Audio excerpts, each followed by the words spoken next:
holidays, I truly remember eating a good old German chocolate cake out of some aluminum foil plate like that with a fork. Oh my goodness, it was delicious. It's time, y'all. It's getting close to cut those desserts out and put them in people's plates and say, take this home with you. We got too much of it. Yes, indeed. It's time for the holiday cooking, y'all. This is Saturday. I want to tell you thank you for coming to my channel and find all these wonderful holiday recipes, desserts on my website. My website, soulfoodqueen.net.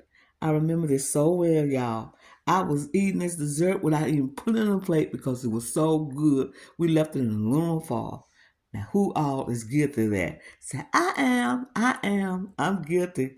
I'm guilty. Get you a good thing, plus a tea, a coffee, and have that cake in an aluminum foil plate and eat that stuff up. It's time, y'all. It's time for holiday baking.